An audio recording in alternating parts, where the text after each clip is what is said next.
السلام علیکم، کیا حال ہے آپ لوگوں کا؟ اچھا جی، ہمارا جو ہے وہ آج کا سبق خطبہ حجۃ الوداع کے بارے میں ہے.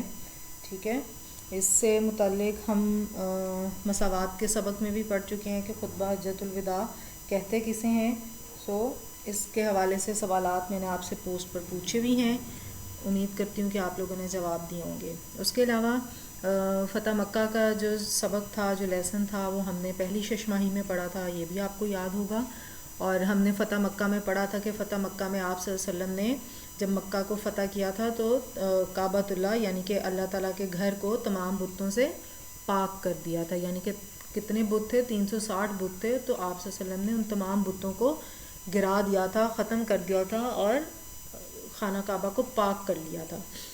اچھا جی، اب خطبہ حجۃ الوداع کا پس منظر یعنی کہ خطبہ حجۃ الوداع کا ایک بیک گراؤنڈ کیا ہے. اصل میں اس کا بیک گراؤنڈ یہ ہے کہ فتح مکہ کے بعد آپ صلی اللہ علیہ وآلہ وسلم نے کعبۃ اللہ کو تمام بتوں سے پاک کر دیا تھا، لیکن آپ صلی اللہ علیہ وآلہ وسلم نے ابھی تک حج نہیں کیا تھا. کہنے کا مقصد یہ ہے کہ اتنا عرصہ سے آپ صلی اللہ علیہ وآلہ وسلم اسلام کی تعلیمات دے رہے تھے، لیکن آپ صلی اللہ علیہ وآلہ وسلم نے ابھی تک حج نہیں کیا تھا. اور ہم سب جانتے ہیں کہ آپ صلی اللہ علیہ وسلم نے اپنی زندگی میں صرف ایک ہی حج کیا ہوا ہے، اور وہ ان کا آخری حج بھی کہلاتا ہے کیونکہ اس کے بعد آپ صلی اللہ علیہ وسلم کی ڈیتھ ہو گئی تھی. تو ابھی یہ والا وقت چل ہی رہا تھا فتح مکہ کے بعد کہ جب آپ نے بتوں سے پاک کر دیا تھا اور آپ نے چونکہ حج بھی نہیں کیا تھا، تو اسی اسنا میں، اسنا کا مطلب ہوتا ہے اسی دوران، اسی ڈیوریشن میں، اسی وقت میں سورۃ النصر نازل ہوئی. سورۃ النصر امید کرتی ہوں آپ سب جانتے ہوں گے کہ کون سی سورت ہے. سورۃ النصر نازل ہوئی جس میں فرمایا گیا کہ اب لوگ گروہ در گروہ، یعنی کہ اب لوگ بے تحاشا زیادہ تر زیادہ، یعنی کہ پہلے ایک ایک دو دو کر کے داخل ہوتے تھے، اب گروپس کے گروپس اسلام میں داخل ہو رہے ہیں. تو آپ صلی اللہ علیہ وآلہ وسلم اپنے رب کی تسبیح کیجئے، اللہ تعالیٰ سے مغفرت چاہیں. آپ صلی اللہ علیہ وآلہ وسلم کو اس صورت کے ذریعے معلوم ہو گیا کہ آپ صلی اللہ علیہ وآلہ وسلم کے وصال کا وقت قریب آ گیا ہے. وصال کہتے ہیں وفات، یعنی کہ جب اللہ تعالیٰ نے ان کو کہا کہ بس اب اپنے اللہ کا نام لیں، اپنے رب کی تسبیح کریں اور اللہ سے مغفرت مانگیں، اللہ سے توبہ کریں، تو اس سے آپ صلی اللہ علیہ وسلم کو ایک ہنٹ مل گیا تھا، ایک اندازہ ہو گیا تھا کہ اب ان کے وصال کا وقت قریب آ گیا ہے. چنانچہ آپ صلی اللہ علیہ وآلہ وسلم نے ارادہ کیا 10 ہجری کو کہ وہ حج کریں گے. تو آپ صلی اللہ علیہ وآلہ وسلم نے 10 ہجری کو باقاعدہ حج کرنے کا ارادہ کیا. تمام قبیلے کی جمع ہے، تمام قبیلے جتنے بھی تھے، تمام قبائل میں اعلان کر دیا گیا کہ اگر وہ چاہیں تو رسول اللہ صلی اللہ علیہ وآلہ وسلم کے ساتھ حج ادا کر سکتے ہیں. اس اعلان پر مسلمانوں کی ایک کثیر تعداد نے لبیک کہا.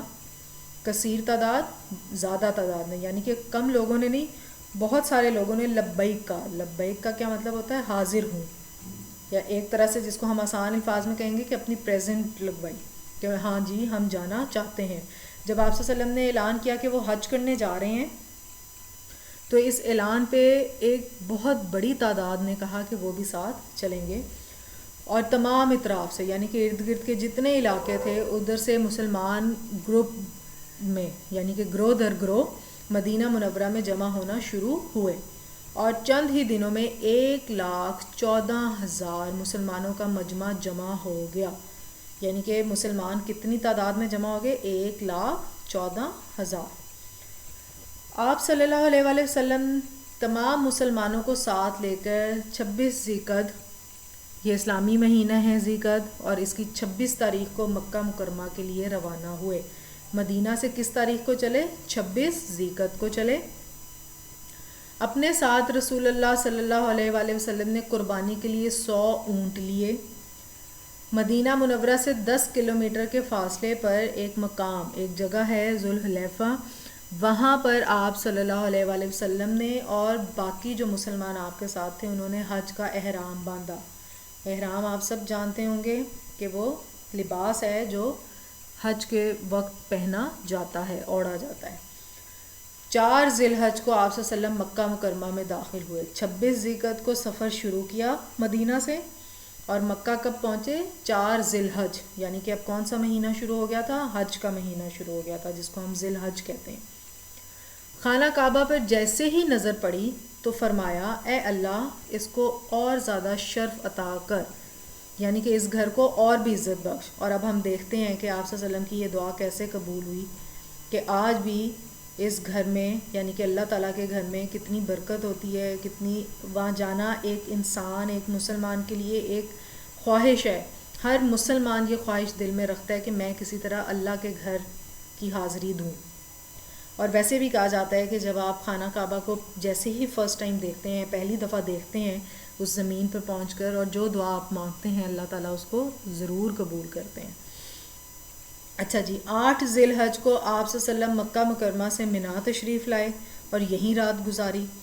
دوسرے دن صبح کی نماز ادا کرنے کے بعد، فجر کی نماز ادا کرنے کے بعد آپ اپنی اونٹنی قصبہ پر سوار ہو کر عرفات کے میدان میں تشریف لائے، اور عرفات کے میدان میں ہم سب جانتے ہیں کہ آپ صلی اللہ علیہ وسلم نے پھر جو ہے وہ خطبہ دیا تھا۔ اچھا جی، اب یہ جو وقت چل رہا تھا اس دوران آپ صلی اللہ علیہ وآلہ وسلم ہر موقع پر لوگوں کے سامنے حج کے مسائل کی وضاحت کرتے رہے، یعنی کہ آپ صلی اللہ علیہ وسلم جیسے اب ہم لوگ ویسے ہی حج کرتے ہیں، جیسے اس دور میں آپ صلی اللہ علیہ وسلم اپنے مسلمانوں کو اپنے ساتھیوں کو بتاتے جا رہے تھے کہ حج کیسے ادا کرنا ہے، کیسے کرنا ہے، اس کے کیا سٹیپس ہوں گے، یا حج میں کن چیزوں کا خیال رکھنا ہے، کن چیزوں کو مکمل کرنا ہے۔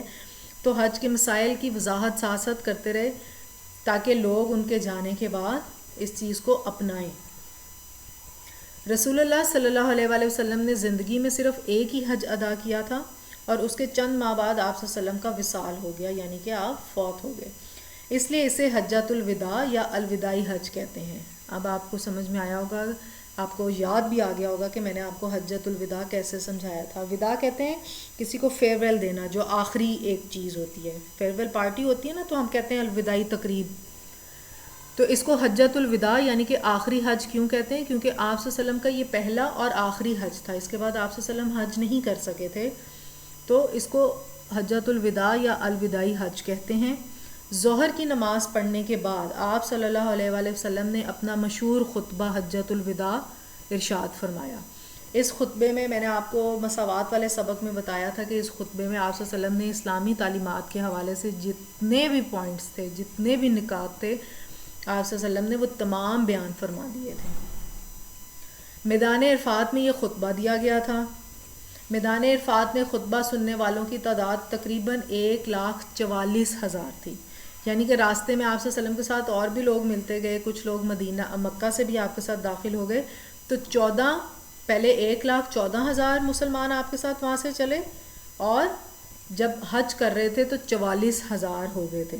ٹھیک ہے جی، یہ خطبہ تاریخ اسلام میں مذہبی اور سیاسی لحاظ سے بڑی اہمیت کا حامل ہے۔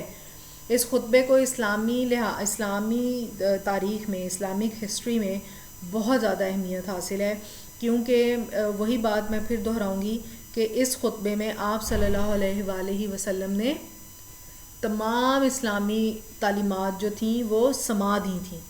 انہوں نے خطبہ ایسے بولا تھا، اتنی ڈیٹیل اور اتنے تمام نکات کو سامنے رکھ کے بولا تھا کہ وہ آپ کا پورا اسلام اس میں شمار ہو جاتا تھا۔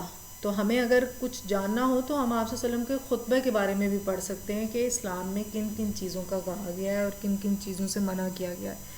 ہم آج یہیں تک پڑھیں گے، اور انشاءاللہ ہم اسکول میں اب اس لیسن کو مکمل کریں گے، اور آپ صلی اللہ علیہ وسلم کا جو خطبہ کا بیان تھا وہ ہم اسکول میں پڑھیں گے۔ یہ آج جو ہم نے پڑھا یہ خطبہ حجۃ الوداع کا پس منظر ہے، یعنی کہ اس کا بیک گراؤنڈ کیا تھا، آپ صلی اللہ علیہ وسلم نے آخری حج کیسے کیا، کیوں کیا، یہ تمام ہم نے آج صرف یہی پڑھا ہے۔